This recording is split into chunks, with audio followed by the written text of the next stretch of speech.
everybody. Welcome to the Cannabis Wiki Conference and Expo 2022 from London, Ontario. We got a lot of new hot interviews coming up next. See you in the green room. Boom. Boom.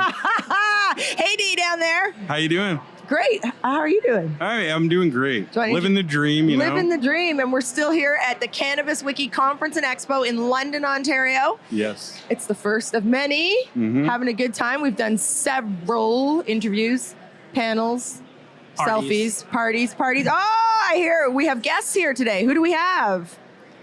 You want to introduce yourselves? Hi, Deepak Anand. Like no one knows you of the show. Like you're here. Weren't you just here like 3 days ago? Yeah. And Elias Theodorou, MMA fighter. MMA fighter. See, it's going to teach me how to do it right. There you go. Karate chops all around. There you go. Karate chops all around. So welcome, guys. Thanks for joining us here in the green room. Love to have you. Thank you for supporting the conference. You just both came off a panel. Yeah, panel together. Yes. And what was the panel about? Medical cannabis.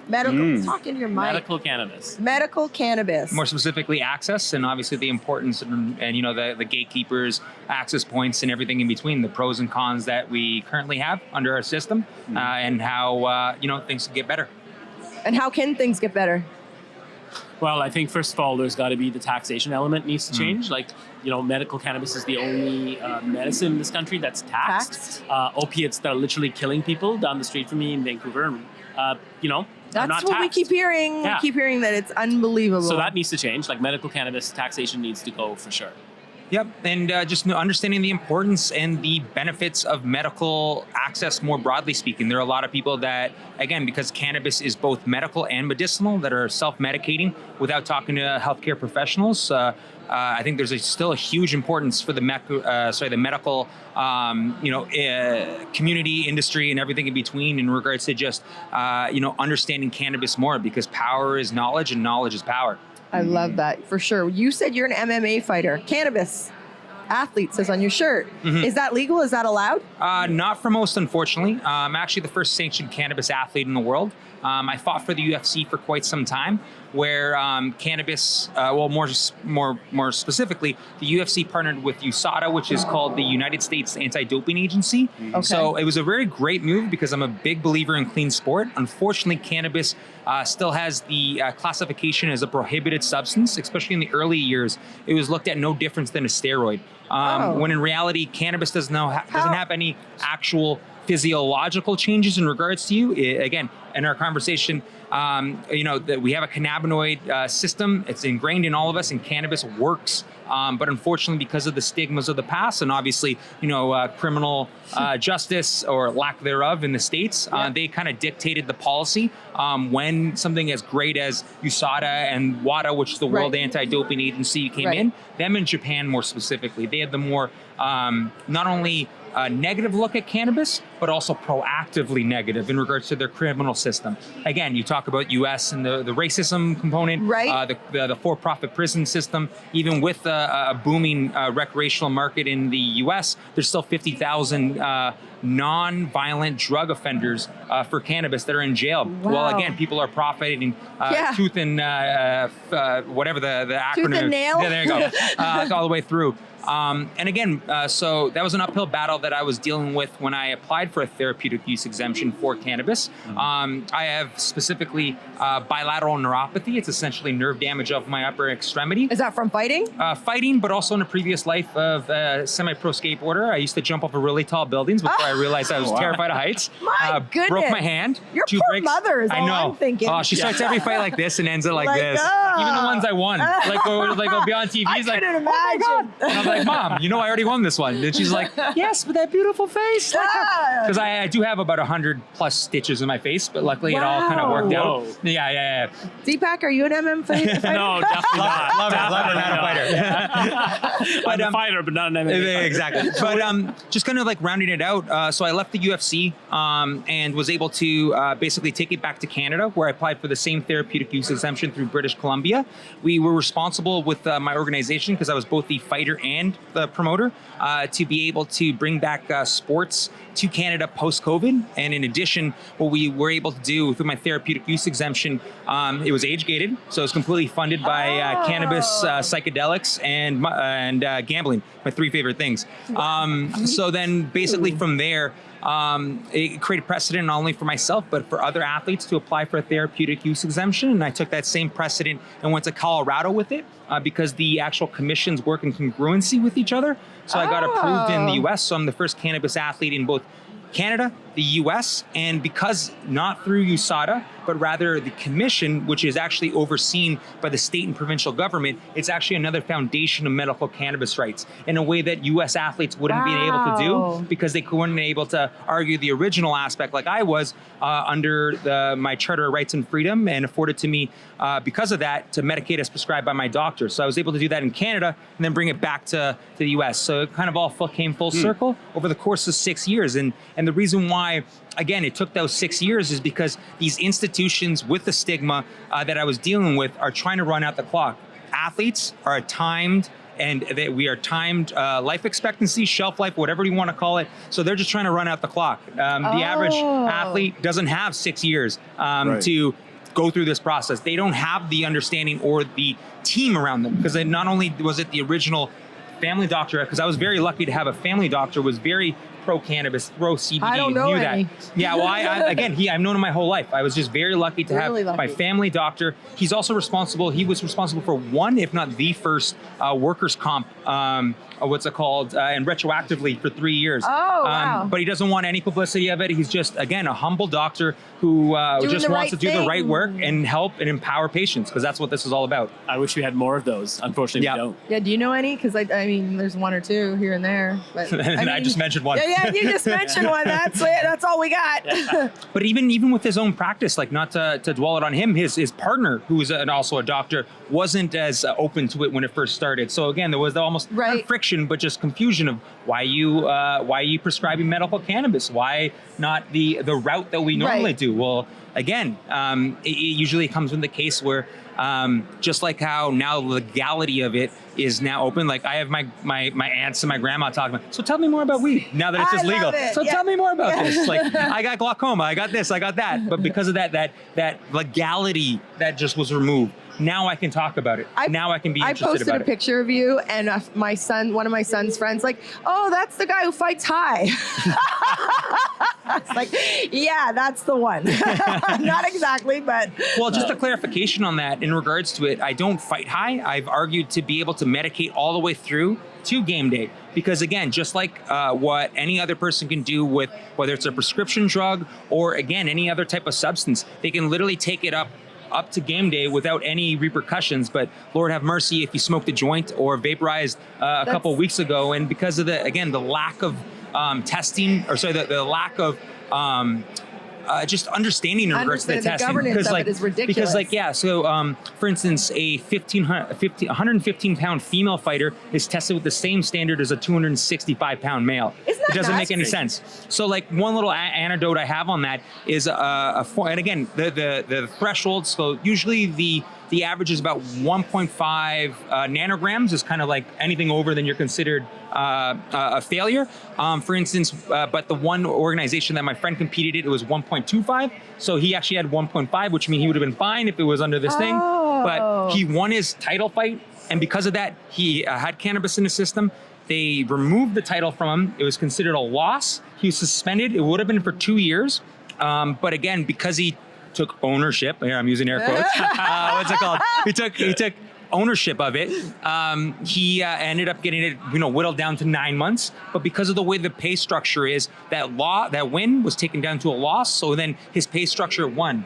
He got removed from what the champion would be making. He got removed of what that win would have meant for his career. And then they lined him up against a future title fighter in the UFC. His first fight back, he got smashed. And then again, it just derailed his confidence leading up to it, but also his career in general, right? What made you decide to, fight this fight? A lot of athletes, they'll take stuff that can, beat the test, let's say. They play within it. They play, the rules are the rules, and you're so what made you decide to say, hey, I'm going to own it, and I'm going to fight this and be a really a trailblazer, you know, setting the precedent in both countries. Well, thanks so much. Well, it really started when Canada legalized it. At that point, I was already a couple of years deep in it, doing it, you know, in the privacy of the process. But then I saw the importance of, one, the bullshit I had to deal with in regards to these doctors, these professionals, right? And gatekeepers. Yeah, these professional and gatekeepers that, again, not only didn't look at me as a patient and as an individual, but also didn't want to change the status quo. They didn't want to open that Pandora box that other athletes then can use cannabis, which is not what you're supposed to do as a medical professional. I had many different doctors that, again, from a pain management standpoint, from a sports medicine standpoint, from a family doctor standpoint, from the nurse practitioners that put together all my pain scores, the exhausting of different types of medicines. When, again, the irony was they were telling me to hold off on the cannabis and take more opioids, take more painkillers, hell, take more antidepressants. Where my doctor would look at this and he'd be like, he would just like, honestly, nervously laugh. He's like, I know we're going through this process, but this is all ridiculous because we haven't told people to do this since the 80s and 90s. Like, they literally wanted me to just essentially numb me with antidepressants. And then just like, and then we did it for, again, they originally said 21 days, three weeks for each. And then when I did all that, they said, you know what, we want 9 weeks now. They just kept on putting the goalpost because they didn't want to change it. Right. And again, they recognized my my condition of bilateral neuropathy. And then again, unfortunately, but fortunately for me, there's only some categories that actually are allowed to even try this process. If you have any mental health, if you have any other types of versions, and so you can't even try it, right? Like we were talking about the same issue in regards to what, for instance, even the health insurance companies that do offer cannabis. There's only a category of three. One, it's palpable care with cancer. Right. It's nerve damage, and there's another one I think with mental health in regards to that aspect. So going back to your question, why? Because I realized, one, the BS that I was dealing with. I knew that no other athlete was going through this process. No one even had the wherewithal where to start. And you're supposed to not only be a patient, but also an athlete. And I just saw the pairing in regards to Canada being on the forefront of knocking down prohibition recreationally, and I thought the importance to do so in athletics as well, because again, the precedent that it sets not only for myself but other athletes. Absolutely. and utilizing the shoulders of the giants before me who have been suspended, who have had their careers cut, or again, their lives altered after the attention is gone. Where we're considered as athletes in some ways to be these superheroes of sorts, but once the lights go on and our career's over, we're forgotten as the humans that be. So that's what I'm kind of fighting for. So no other athletes have to go through the same trials and tribulations that I did. Wow. I was like, wow, and I'm thinking Deepak. How do you come after that? It's like, what do you say after that? But I think one of the really cool things that Elias is doing, is really having that conversation. I think legalization of cannabis in this country at a federal level really allows for those conversations to start to happen, because they're not happening in the US. How many athletes could and probably are consuming cannabis for medical purposes, are not able to talk about it, have to game the system, or going through all this stigma. I think one of the cool things with the legalization in Canada is at least we can, you're opening up those conversations and having them. So the charter thing that you pointed out, I thought was really relevant. I think that as more countries legalize cannabis, more of these conversations are going to happen. And I think that's, for me, is like the rainbow or the and that's a good thing. That's a positive thing. We want more, even when they're uncomfortable. We need these conversations, mental health conversations, anxiety. Like, I appreciate it, and I am very grateful for these conversations. I am a mental health patient, and right now currently back on all kinds of meds. And like you just touched base, you said that they just keep moving the goalposts. Like they told me, you just need a 0.5 of this for like 3 weeks. Now you need 2.5 of this for 90 days. Yeah. Then you're just going to need this, but you need this add-on. Once we've added this for 90 days, you're going to need this and this. And now here I am, a super creative person that's like trapped in this non-creative brain. You know you know where I'm at? So this is, yeah. So you know what I said, Jackie? What? Throw those pills in the garbage and just take cannabis. I love you. Do you know how many? So I want to screenshot our messages we talk obviously at nauseum all day and all night and all the time. And he had sent me actually tagged one screenshot of what I had just said to him. My pills are making me sick. And he said, look at what you just said, Jackie. I said, I'm having a hard time. I can't keep doing this. My pills are making me sick. But if I'm not on the pills, they say I'm not going to be around. So what do I do? You know, I can imagine being an athlete and the pressure you're under on your body and your mind, and they give you these pills that then you can't perform to the level of your, and then your depression and whatever. So you were hurting, you had pain, and now you have your pain and depressed. And then you're it's just a vicious. Yeah, and then the side effects, the secondary side effects. Not only does cannabis not work as well, cannabis worked way better than all the other options that they're trying to force me. Again, the irony when they have a multi-million-dollar ad campaign about don't take opioids. Yeah. But hey, Elias, take some opioids. Yeah. How about more of them? At the same time, again, it's that disconnect. It's the most ridiculous component of it. It's just those barriers of entries for access. And, again, I'm not trying to do anything other than compete at a level playing field. And that includes the side effects, as mentioned, from the opioids, the painkillers. That because I'm wearing many different hats. I'm wearing a hat today, but I wear many different hats, more broadly speaking.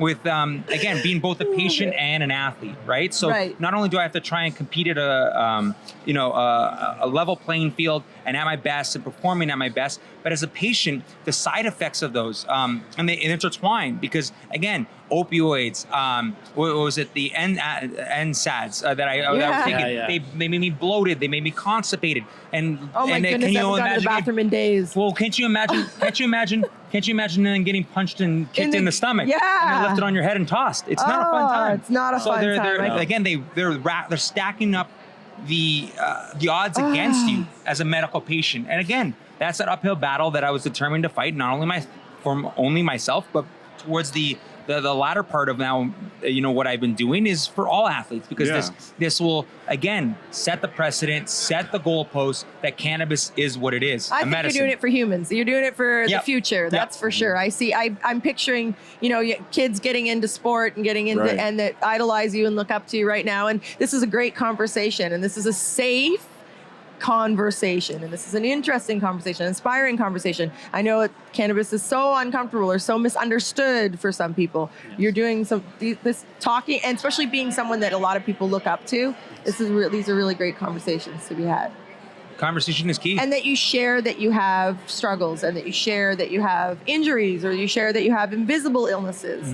That's really important. I mean, since COVID, I think that's where my platform has shifted. I just want people to be the best version of you can be, and if you have something that can help people, if you can be a voice, because you're talking about it, but there's thousands of people behind you that would never talk about it, but need you to be the voice. For sure. Medical access, barriers to entry, all these conversations that we've had over the last 2 days are so important to keep having and to keep. I know it's business, but cannabis is business, and that's fair. That's okay. But there's so much more, and there's so many more sides to cannabis. There could be good in business. Yeah, they could Absolutely. be. It's also right. What about? So my husband is a professional power lifter. Everything goes in his body gets tested. So and WADA is a strict mother. They're has WADA changed now? Do they accept? Again, yes and no. From where I first started. So for the biggest example I have, I know I brought that anecdotal evidence. The biggest example is Anderson Silva versus Nick Diaz. They both got flagged for banned substances. Nick Diaz for cannabis, and Anderson Silva for actual steroids, actual antidepressants, or anti-anxiety that he didn't take in. Yeah, so a whole bunch of plethora of banned things. I think it was 3 banned substances. Okay. Nick Diaz had cannabis. Anderson got suspended retroactively for 18 months. Nick Diaz got a lifetime ban. Wow. Isn't that nuts? Isn't That that is crazy? just nuts. And then again, And the one is a performance enhancing. literally is a performance enhancing drug where again, because of the outcry, they kind of stepped back and gave him 5 years. Oh, and then again, after God. the lawyers and after all this and that, it was designed to literally again run out the clock on your career because we're finite resources, right? Yep. So again, he eventually got it down to 2-3 years, but his passion, his desire to fight, he was so, what's the word I'm looking for? He was just Determined? No, it was actually even worse than that. It just took away that passion. Stigmatizing, I guess, for him. He felt Yeah, stigmatized. yeah. Again, Yeah. he just didn't want to compete anymore. That passion in him wasn't there. He came back now 5 years later, ironically around the same time where his original ban would have been. But again, how many athletes have been taken away? We're not even, again, they weren't given the option, but they went to opioids. And again, there's a big parallel in regards to both medical cannabis and the UFC and mixed martial arts in regards to the not only acceptance but the actual infrastructure of the agencies that were to approve it. So, the UFC when it first started, it was very much a anything goes and Right. whatnot, and then there was a stigma behind that, and then the new owners of the UFC then took the time to establish an actual commission and build a framework with it and get it actually approved in different locations, much like cannabis. But unfortunately, because of the way, again, the way the structures are, that cannabis was not allowed especially once they started partnering with USADA, WADA, and all that, and all those third-party testing. What ended up happening was there was because there's a big connection in regards to the cannabis scene and community and mixed martial arts, because it's especially if you're looking at not street, but opioids and getting those can be very expensive. So cannabis is kind of what people were doing to self-medicate. Oh, okay. But then because they got banned, they went right back to opioids. So there's a lot of athletes now that are literally self-medicating with alcohol and opioids. Great mix, obviously. Because those aren't banned. Great mix. Yeah. So again, very much, there's a lot of 2 steps forward, 1 step back. Now at this point, they no longer look at it as a performance enhancing drug. It is now considered a recreational / substance abuse. So now cocaine and cannabis are looked at the same. The same. So I again, don't know about you, from the opioids, but cannabis never led me to cocaine. But my booze, my bottle of vodka or tequila almost always did. Yeah. So again, and the great irony now, obviously, of cannabis during the whole concept of reefer madness, going from a gateway drug, now a gateway drug off of it, an exit drug, and what that means overall for cost, what that means for overall dependence on opioids, and just again another option. And the slight against opioids, everybody and every body is different. Some people need opioids. Some people it only works for them, and that's why you need the professionals to guide you through that. Right. The same thing but with cannabis. cannabis. Need choices. We need to have the access. We need to have the choices. This is our bodies, like you said. There's, we need to have the choice. We need to. And that's the cool thing about Canada, right? At least you have access to those things. In the US, it's still federally illegal. So a lot of these bodies that you're talking about that regulate the sports industry aren't able to have those conversations because they've got the handcuffs on, right? It's federally illegal. So, and it's interesting because no one really talks about these things when you talk about the reasons for legalization. And I think this is such an important reason to be able to, have that conversation at a federal level in the US is exactly things like this. So. Well, yeah, it's the funding too. USADA gets funded by the U.S. government. The U.S. government looks at cannabis as a Schedule I drug, so there's no medical property. So I basically, when trying to deal with USADA, I literally almost couldn't talk about it having medical benefits because they don't recognize it. And that was the uphill battle. So they recognized my condition because I have my condition, and my doctors, my many doctors now by the end of it, they say cannabis works for us, and it is allowed in Canada. And there are processes now, for instance, in regards to now that I have a therapeutic use exemption, to get my cannabis to cross borders now when I compete because of that label of it. So again, whether it's legalization, whether it's medical cannabis, they're very important aspects in regards to creating those access points for patients. Access points for patients. Better access, here we are. Better, it's all, but you were saying a minute ago about the vicious sort of the cycle of it all. It's the government that funds this, and then this funds it, and they're all booze and pill poppers, right? Well, even without that aspect, it's also big money. It's also for-profit prison system. It's institutional racism.